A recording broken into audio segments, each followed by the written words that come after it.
Тэднийг удирдах биш. Тайвшир. Харин тэдэнтэй харилцаа тогтоох хэрэгтэй. Тэд бол амьтад. Энэ амьтад идэх тухай л бодож байдаг. Тэд өлссөн үедээ ангуучлах. Чи тэдний ядаж нэгэнтэй нь адилхан байлгүй те.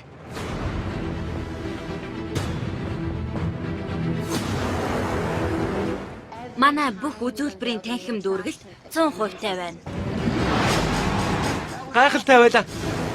Удирдлагууд энэхүү гений нэмэлт өөрчлөлт нь хүмүүсийг гайхшруулна гэдэгт итгэж байгаа. Тэдний үлэг гөрүүлүүд гэдэг нь тийм хангалтгүй байна уу? Тэр махчин үлэг гөрүүлээс том байхаар загварчлагдсан. Тэрний эгч дүүс нь яасан бэ?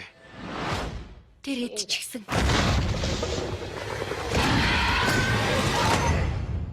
Аюулгүй байрнаас гарсан.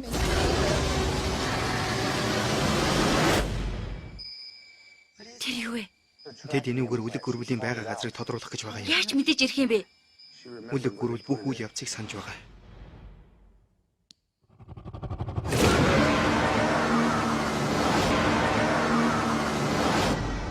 Бурхан минь.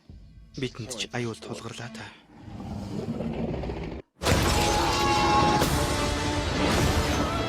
Энд 20 мянган хүн байна. Харин усан онгоц хангалтгүй байна.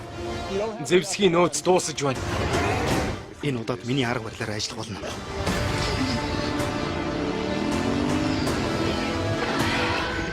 Байг оноллоо. Галал.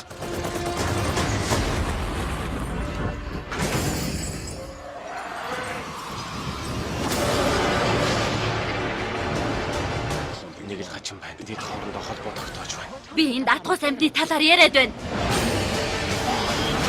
Маш ухаалаг амьтны талаар.